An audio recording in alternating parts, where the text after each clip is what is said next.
All right, so today we're taking a deep dive into some really serious allegations against a name you all know, Sean Diddy Combs. Diddy? P. Diddy? Puff Daddy? Love? Yeah, he's had a lot of names, but of course we all know who we're talking about. Yeah. Founder of Bad Boy Records, hip-hop icon, entrepreneur. He's got that whole self-made mogul image going on. That's right, yeah. But we're not here to talk about his successes today. Right. This is about the other side of the story, the accusations that have been piling up for decades. And trust me, it's a lot. It is. It's quite a bit. We're talking over 27 civil cases. Wow. And a federal indictment. A federal indictment with charges you usually see leveled at, like, organized crime figures. I mean, this is serious stuff. Racketeering, that's what they're calling it. Yeah, and racketeering, it's not just about, one isolated incident. It points to a pattern of behavior. Right. Maybe even a criminal enterprise. Prosecutors are basically trying to build this narrative of exploitation. And to be clear, we're not talking about some, like, shady business deals or, disagreements. These accusations are heavy. Sex trafficking, coercion, forced labor, that kind of stuff. Definitely. Not something you typically associate with a figure like Diddy. Right. I mean, you think Diddy, you think parties, music, success, not this dark underbelly. It's certainly a stark contrast to that carefully crafted brother love image, isn't it? Diddy's legal team, of course, they're denying everything. They're saying these accusations are baseless, financially motivated, just people trying to cash in. Right. But still, the sheer volume, the severity of these charges, it's unprecedented for someone of his stature. Absolutely. And it raises a lot of questions. I mean, how did we get here? How did things escalate to this point? Right. And to answer that, we have to rewind the tape a bit, go back to the very beginning of Diddy's career, because these kinds of accusations, they've been there simmering under the surface for a long time. Right from the start. Yeah. To really grasp the full weight of what's happening now, we have to understand the context, the timeline of these incidents. Yeah. So let's set the scene. Picture it. 1991, Diddy's just starting out, co-promoting this celebrity basketball game at City College of New York. Okay. Should have been a fun event, right? Yeah. But it turned into a tragedy. A stampede, 9 people died, 29 injured. Oh, wow. A complete disaster. Now, Diddy wasn't directly implicated in any criminal activity related to that. Right. But it did raise questions about, oversight, organization, responsibility. Yeah, it kind of set a tone, didn't it? Like a foreshadowing of the accusations of recklessness that would follow. It did. And then just a few years later, in 1995, we're smack dab in the middle of that East Coast, West Coast rap rivalry. Remember that? Oh, how could I forget? Super intense time. And then Jake Robles, he was close with Suge Knight, Diddy's main rival over at Death Row Records. He ends up shot and killed. Diddy denied any involvement, but the accusations from Knight were loud and very public. And that just solidified this image of Diddy being surrounded by, violence. That whole period was so volatile. I mean, the music industry, especially hip-hop, was a powder keg. And that incident just became another symbol of how dangerous things had become. Yeah, for sure. And then things get really weird.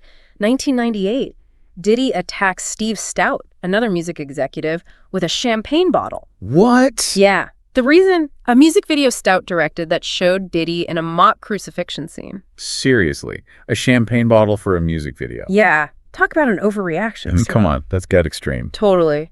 But it does suggest something about Diddy, maybe a hypersensitivity to disrespect, a tendency to lash out when his image is challenged. Maybe. And the incidents just keep coming. 1999, the Club New York shooting. 3 people injured, Diddy accused of firing a weapon. Wow. He was acquitted. But again, the pattern continues. Right. This perception of Diddy as a figure, somehow always entangled in violent situations, it just solidified. Even though he was acquitted, it still casts a shadow, doesn't it? It does. Then fast forward to 2014, there were whispers of a fight with Drake over music rights. Diddy denied it. But then there's that line in J. Cole's song, "My last scrap was with Puff Daddy, who would have thought it?" I mean, come on. It's hard to ignore that, right? Yeah. It makes you wonder if there's truth to the rumors. Exactly. And it's interesting how these things often come to light through indirect references, Almost like a culture of silence surrounding these powerful figures in the industry. Makes you wonder what else is going on behind closed doors. Right. Then there's the 2015 incident at UCLA. Diddy allegedly gets into a physical altercation with a football coach over how his son was being treated. Seriously. Again, no charges filed, but it does show a potential pattern of aggression when it comes to his family, maybe. Yeah, I mean, if those close to him are involved, it seems like he might react, let's just say impulsively. Raises concerns about, his judgment, his temperament. Right. So you see, this isn't something new. These accusations, they've been bubbling under the surface for decades. A long history. But what we're seeing now, it's different. It's like a tidal wave of accusations, a lot of them containing disturbing graphic details, stuff that's just impossible to ignore. It's definitely escalated. We're not talking rumors and hearsay anymore. It's multiple lawsuits, very specific allegations, a level of scrutiny Diddy's never faced before. And it's happening in a totally different era. The landscape has changed. The way we view these types of allegations, it's different now. Oh, absolutely. The hashtag #MeToo movement, it's empowered survivors to come forward. It's created a climate where these kinds of accusations are taken more seriously than they were before. And there are legal avenues that didn't exist before, ways for accusations from decades ago to actually be heard. Which is huge, because it means there's potential for real accountability. Exactly. So let's dive into the deep end, shall we? We'll start with Cassie Ventura's lawsuit. That one really opened the floodgates for other accusers to come forward. Yeah, her lawsuit was pivotal. And not just because of who she is, Diddy's ex-girlfriend, but because of the details she revealed. Truly horrifying stuff. Yeah, it was intense. Her lawsuit alleges years of sexual assault, physical abuse, being forced into encounters with sex workers while Diddy allegedly watched. It's heavy. It is. And that lawsuit brought to light this incident that until then had only been a rumor. Diddy allegedly blowing up Kid Cudi's car out of jealousy, which Cudi himself has confirmed. Wow. Yeah. Then there's a lawsuit from a Jane Doe who alleges she was drugged, raped, and filmed back in 1991, and the alleged video was shown to others.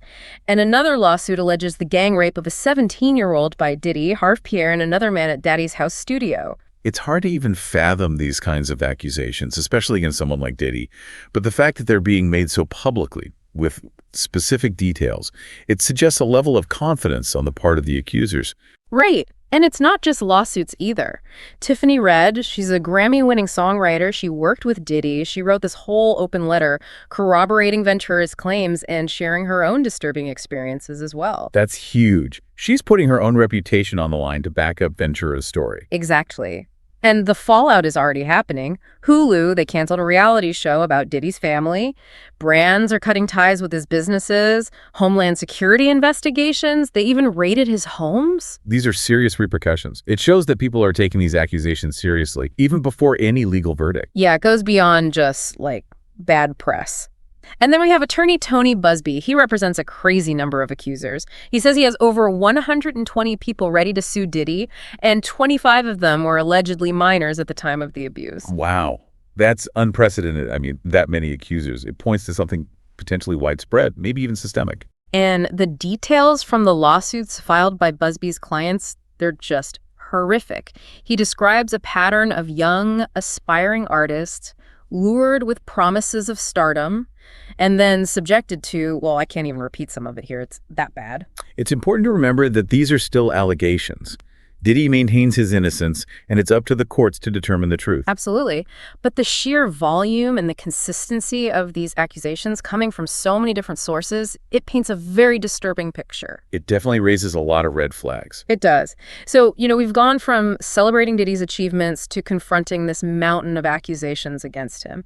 And it begs the question, if these allegations are true, how did this happen? How did this behavior go unchecked for so long? That's the million-dollar question, isn't it? It forces us to take a hard look at the music industry, the culture of silence that often protects these powerful figures. The power dynamics, the way certain people are just untouchable. It's a complex issue, one that deserves a much deeper exploration.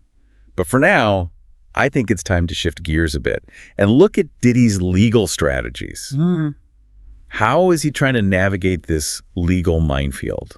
Okay, so we've laid out the accusations, but Diddy's legal team, they're not backing down. They're coming out swinging. Right, they're basically calling it a coordinated attack, a shakedown. Yeah.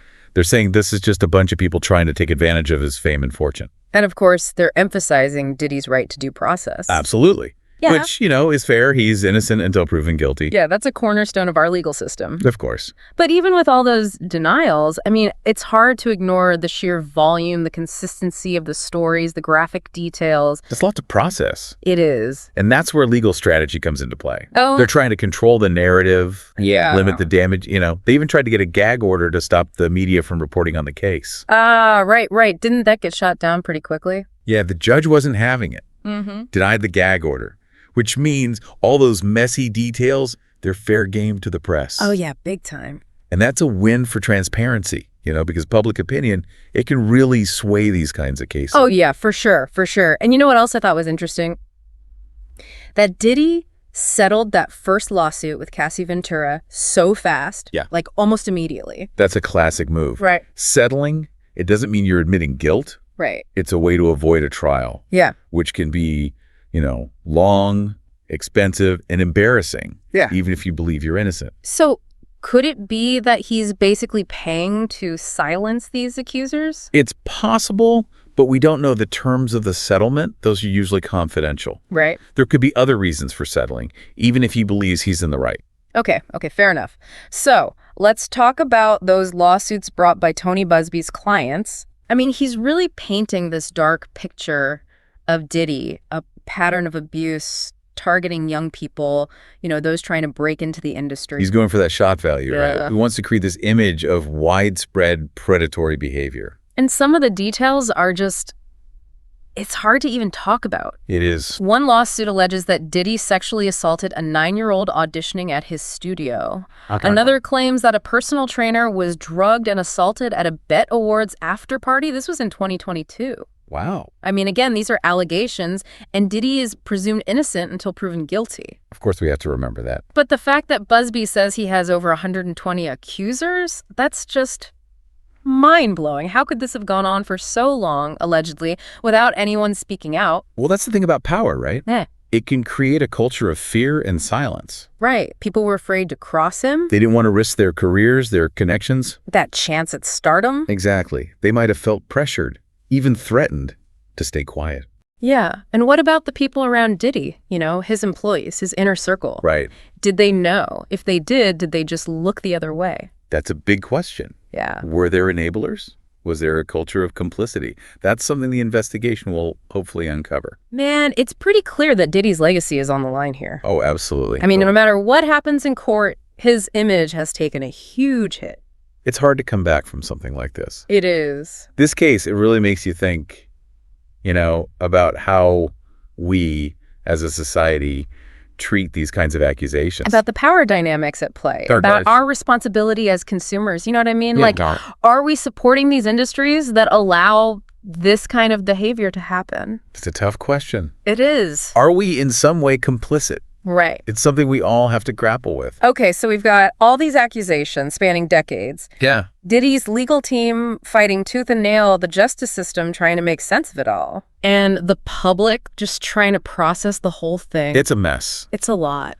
And what's interesting is how this case, it echoes so many others we've seen in the entertainment industry. It's true. Powerful figures accused of abuse. Shielded by their wealth and status. Exactly. It seems like it always takes a ton of accusations, a ton of pressure for these cases to be taken seriously. It shouldn't be that way. It shouldn't. But that seems to be the reality. And this is a big reminder that power, influence, they shouldn't be a shield against accountability. Absolutely. And it's also a testament to the courage of the people coming forward. Oh, for sure. Risking their careers, their reputations to tell their stories. It's incredibly brave. And we can't forget about the impact on Diddy's family, his businesses. Right. This isn't just about him. There are a lot of people caught in the crossfire. There are. It's a ripple effect. It is. So where do we go from here? What are the possible outcomes of this legal battle?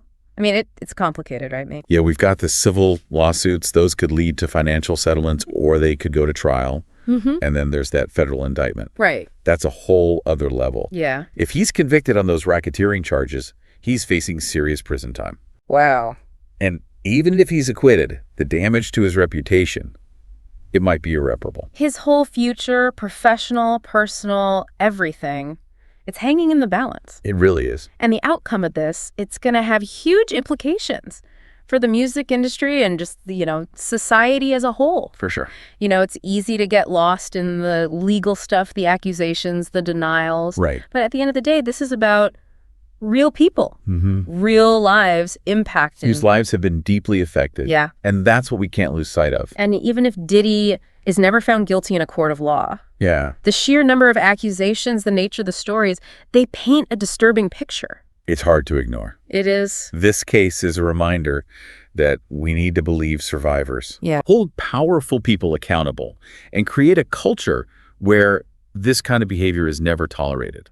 Absolutely. And now I think it's time to take a closer look at some of the specific incidents and allegations that have come up. Okay. Examining these cases in detail can help us see the patterns of behavior, the evidence that might be presented. Yeah, it can give us a more complete picture. So let's start with that 1991 incident that's detailed in the Jane Doe lawsuit. The one where she claims Diddy drugged and raped her and then showed a video of the assault to others. That's the one. Yeah, that's a particularly disturbing allegation. It is. It suggests a pattern of predatory behavior, using power to silence victims. And that detail about the alleged video, that just adds another layer of cruelty to it. Absolutely. Now, Diddy has denied this. He called it a money grab. Right. But the Jane Doe who filed the lawsuit, she's standing by her story. It's a he said, she said situation. It is. But it's important to note, this was back in 1991. No cell phone cameras, no social media. Right. It's going to be tough to find evidence. Yeah, but patterns can be powerful evidence too, right? Oh, absolutely. When you have multiple people saying similar things. It strengthens the case. It does. Which brings us to that alleged gang rape at Daddy's House studio. This was in 2003, right? Yeah, 2003. And this one is just shocking because it allegedly involved multiple people, including Diddy and Harve Pierre, the former president of Bad Boy Records. Wow. The lawsuit says that the victim, who was only 17 at the time, 17, she was flown to New York on a private jet, Oh my God. given drugs and alcohol, and then assaulted by the three men. That's just, it's hard to even comprehend. It's awful. And it really makes you question the culture at Bad Boy Records. Was this a one-time thing or was this something that was happening regularly? Exactly. Was there an environment that tolerated this kind of behavior? Or even encouraged it? Diddy has denied this allegation too. He called it sickening and said he'll fight to clear his name. Of course. But this is just one of many lawsuits alleging sexual assault. Right. There are others who claim similar experiences. Being forced or coerced into sexual acts. Yeah, and the fact that some of these alleged incidents happened relatively recently, like the alleged assault at the Betty Awards after party in 2022, Right. it suggests that this behavior, it might have continued for years. That's a scary thought. It is. It really makes you think about the systems that allowed this to happen. And the people who might have enabled it or ignored it. As we go through these specific incidents, it's getting harder and harder to just dismiss these accusations. I agree. It's important to remember that these are still allegations and Diddy is innocent until proven guilty, but you can't just ignore the sheer number and the consistency of the stories. No, you can't. This case, it really forces us to look at some uncomfortable truths About power, about abuse. about our responsibility as a society. To protect the vulnerable. Exactly. And it's not just about Diddy's. Yeah. It's about the whole music industry. The culture of silence that often surrounds these kinds of allegations. It makes you wonder how many other stories are out there untold. Because people are too afraid to speak up. This is a wake-up call It is. for the whole industry. It's time to take a hard look at the power dynamics, the systems that protect abusers. I figure out how to create a safer environment for everyone. Absolutely. And it's not just the music industry. This happens everywhere. Hollywood, sports, politics. Wherever there are imbalances of power, Exactly. we need to have a bigger conversation about consent, about accountability, about supporting survivors. And preventing this from happening in the future. And we have to look at our own role as consumers. Yeah. Are we supporting industries that turn a blind eye to this? That's a tough question. It is. Are we holding our idols to a high enough standard? Are we? So we've covered a lot of ground here. We have the timeline, the accusations, the legal strategies, the specific incidents. So now I think we need to zoom out a bit and Okay. look at the big That picture. implica- What does this case say about our culture?